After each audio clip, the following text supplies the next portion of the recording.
사람들이 싫어하는 새로운 혐오 시설이 생겼습니다. 바로 데이터 센터입니다. 그런데 지자체는 데이터 센터 유치를 위해 총력을 기울이는 반면에 지역 주민들은 데이터 센터 유치 반대에 나섰습니다. 점점 늘어나는 데이터 센터 지역 발전에 도움이 되는 게 맞을까요? 22년에 카카오톡이 멈췄습니다. 카톡을 베이스로 한 계열사 134개의 서비스가 일제히 블랙아웃에 빠졌습니다. 5일 만에 서비스를 복구하긴 했지만 그마저도 반쪽짜리 복구에 불과했습니다. 데이터 이중화를 안 했습니까? 라는 질문이 많았는데 했죠. 근데 그걸 같은 건물 내에 있는 서버에 해놓은 탓에 복구하는데 더 많은 시간이 소요되었습니다. 안타까운 건 대규모 데이터 센터 준공을 1년 앞두고 발생한 사건이라 살짝 엇가인 부분도 있다고 생각합니다. 우리는 데이터 시대에 살고 있습니다. 빠른 속도로 성장하는 AI와 IT 시장을 뒷받침하기 위한 인프라로 데이터 센터는 필수 불가결한 시설입니다. 그래서 건설 시장에서도 이 데이터 센터를 다음 먹거리로 눈여겨보고 있습니다. 데이터 센터는 2010년 기준 21개에서 23년에는 40개로 늘어났습니다. 그리고 27년에는 74개까지 늘어날 것 같다는 예측 결과도 있었습니다. 그에 따른 시장 규모도 당연히 늘고 있습니다. 국내 데이터 센터의 대표 주자인 네이버 각춘천은 이렇게 해야 완벽한 데이터 센터라는 예시를 보여줬습니다. 지진이나 태풍 같은 천재지변에도 무중단 운영이 가능하고 정전이 발생하더라도 자가 발전이 가능하다고 합니다. 여기서 한 단계 더 발전한 두 번째 데이터 센터인 각세종은 이름 그대로 세종에 자리 잡았습니다. 그런데 각세종의 최초 검토 위치는 용인이었습니다. 용인시 공세동이 최초 검토된 부지였는데 지역 주민들의 반대로 무산되었습니다. 그렇게 시작된 세종 데이터 센터 유치 전에 총 96곳의 지자체가 입찰했습니다. 지자체가 목숨 걸고 유치하고 싶은 데이터 센터가 지역 주민에게 그리 탐탁지 않은 시설이었나 봅니다. 반대한 이유를 살펴보니 전자파와 전기시설에서 나올 오염물질로 주민 건강에 위협이 되기 때문이라고 합니다. 그런데 이런 반대 사례는 숱하게 발생하고 있습니다. 고양시에서만 4곳 이상 정도가 데이터 센터 건설 움직임을 보입니다. 그리고 이를 반대하는 주민과의 갈등을 쉽게 찾아볼 수 있습니다. 김포시 구례동에서도 이런 문제로 지역 주민들의 시위가 이어지고 있습니다. 반대하는 핵심 이유로 전자파가 언급됩니다. 그런데 데이터 센터에서 방출되는 전자파 평균치는 0.16mHz입니다. 전자레인지가 약 20mHz인데 전자레인지와 비교하면 1%밖에 되지 않는 수치입니다. 전자파 문제를 떼놓고 보더라도 데이터 센터라는 시설 자체가 문제입니다. 데이터 센터는 필연적으로 보안을 중요시하고 건물과 근처 일대가 보안구역으로 설정됩니다. 그래서 사람이 쉽사리 접근하기도 어렵고 생활환경 근처에 있으면 교통 및 일상생활에 애로사항이 발생할 수밖에 없습니다. 이런 시설이 내 거주구역 근처로 들어온다고 하면 도대체 누가 기뻐할까요? 하지만 문제가 있다면 데이터 센터 시장이 확대되는 흐름을 막을 수 없다는 겁니다. 지자체와 지역 주민 그리고 데이터 센터를 짓고 싶은 기업 사이에서 발생하는 갈등은 심화될 겁니다. 그래서 오늘은 이 데이터 센터를 한번 자세히 알아볼까 합니다. 정확히는 지자체와 지역 주민의 시각에서 바라보려고 합니다.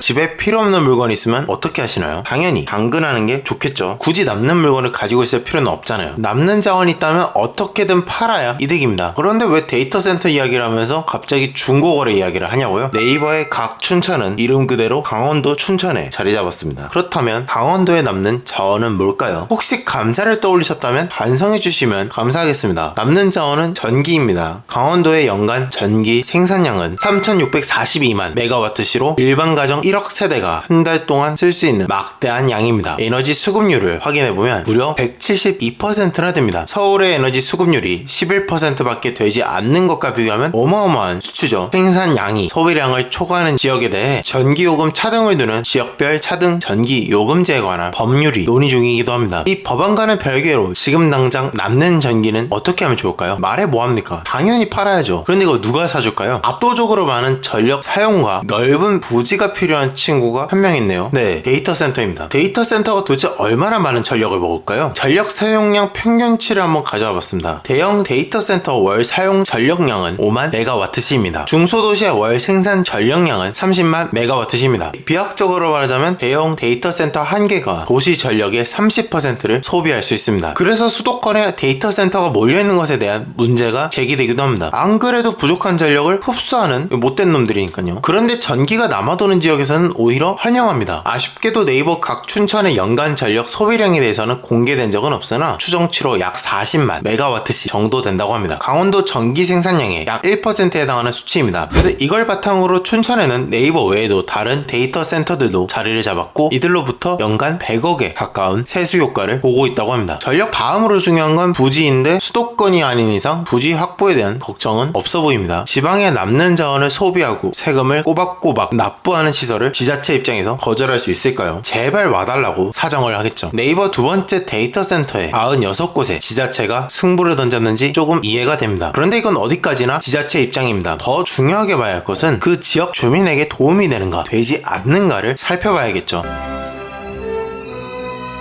어떠한 시설이든 유지를 위한 인력은 반드시 필요합니다. 이 인력은 곧 일자리 창출로 정의됩니다. 아쉽게도 이 고용 효과는 언제나 예상과 다릅니다. 22년에 개장된 레고랜드는 8,000명의 고용 창출을 기대했습니다. 그런데 현재 레고랜드의 고용 인원은 650명이고 그중 70%는 비정규직으로 알려져 있습니다. 어떤 곳이든 경제 부흥을 위해서는 일자리와 지역 근로자가 안정적으로 유지되어야 합니다. 데이터 센터는 앞서 말한 것처럼 넓은 부지를 필요로 하지만 넓은 부지 대비 고용 효과는 처참하기 그지없습니다. 네이버 각 춘천은 160명 정도 되는 인원이 근무하고 있다고 합니다. 다수의 시설 관리는 로봇의 보조를 통한 자동화를 추진하고 있습니다. 그래서 네이버는 춘천 내 지역 인재 고용을 위해 자회사 중 하나인 인컴즈를 예시로 들며 고용 효과를 발생하고 있다고 주장했습니다. 근데 이 주장도 살짝 애매합니다. 네이버 각 춘천의 규모는 약 1만 6천평 정도 됩니다. 해당 공간에 근무하는 인원으로만 비율을 나눠보면 160평당 단 한 명의 고용이 이루어졌습니다. 물론 서버렉과 같은 물리적 장치를 보관하기 위한 공간이 더 할애되긴 하겠죠. 공간으로 사람을 나누는 건 비약적일 수 있지만 중요한 것은 데이터 센터 유지를 위해 많은 인원이 필요하지 않다는 겁니다. 마이크로소프트에서 데이터 센터를 만들 때 초기에 투입하는 인력은 50명이라고 공식 블로그에서 밝혔습니다. 네이버라고 해서 인원이 적은 게 아니라 그냥 데이터 센터가 많은 인력이 필요하지 않은 겁니다. 그래서 데이터 센터로 고용 효과를 늘리는 방법은 두 가지입니다. 지자체에 납부한 세금으로 다른 산업에 투자하거나 또 다른 데이터 센터를 짓는 것 말고는 방법이 없습니다. 아니면 다른 IT 인프라와 기업을 묶어 실리콘밸리처럼 만드는 방법도 있겠지만 기업들이 올 이유가 있을까요? 결국 데이터 센터는 우리 삶에 필요한 시설이지만 그 지역에서 아주 효과적인 고용 창출을 만들기에는 한계가 있는 시설입니다.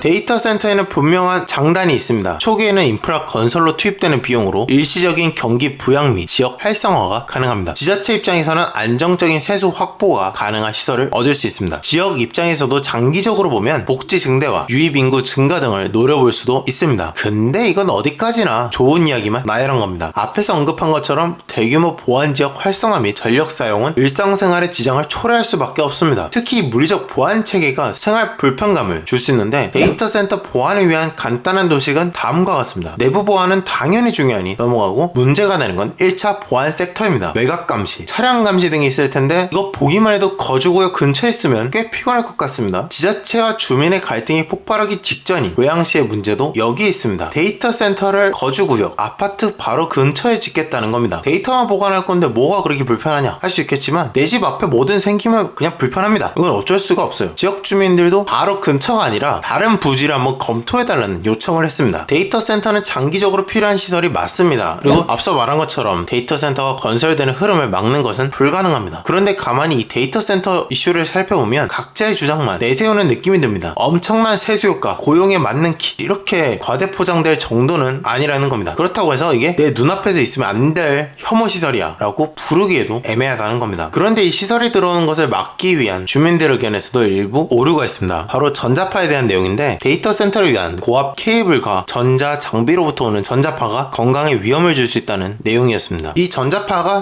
국제암연구소에서 지정한 인체 발암 가능 요인 중 하나로 발암 추적 물질이라서 아이들에게 위험하다는 내용입니다. 네, 전자파는 발암 추적 물질 2B 그룹에 속해 있습니다. 그런데 이 2B 그룹에는 커피, 김치, 자기장 등 굉장히 일상적인 것들이 자리를 잡고 있습니다. 그리고 재미있는 사실 중 하나로는 모든 전자제품은 전자파를 방출하고 있습니다. 스마트폰에서도 전자파가 나옵니다. 바로 옆에서 오는 전자파는 괜찮고 데이터 센터로 오는 전자파는 안 괜찮을까요? 그냥 둘 다 안 괜찮은 겁니다. 그래서 정리하자면 데이터 센터는 지역 발전에 도움이 되는 시설은 맞습니다. 다만 넓은 부지와 많은 전력 그리고 보안을 고려하면 주민 거주지역 안에 들어가기에는 살짝 애매한 시설입니다. 그리고 이 시설을 짓기 위해 많은 이해관계를 거쳐야 하는 것도 문제입니다. 그런데 이걸 알아보면서 여러 뉴스 기사와 기업의 홍보자료, 도시계획 회의로 주민들의 인터뷰를 종합해서 보면 모두가 각자의 시선에 매몰되어 있다는 느낌을 지울 수가 없었습니다. 서로 입장이 다르기 때문에 당연히 그럴 수밖에 없습니다. 그런데 자신의 주장에 힘을 부여 부여하고자 정보 일부를 감추거나 과하게 말하는 것은 지자체, 주민, 기업을 가리지 않고 똑같아 보였습니다. 이건 모든 문제가 같습니다. 문제 해결을 위한 대화를 하는 것이 아니라 각자만의 답을 미리 정해놓고 그 답을 보조할 수 있는 자료만 첨부하는 건 올바른 대화 태도가 될 수 없다고 생각합니다. 앞으로 데이터 센터가 만들어낼 갈등은 더 첨예하게 드러날 것입니다. 그 갈등 속에서 각자의 주장에 매몰되기보다는 데이터 센터가 가진 효과와 만들어낼 결과, 그리고 영향을 받을 지역 사회에 대해서 한 번씩 고민하시기를 바라며 오늘의 내용도 여기서 마무리합니다.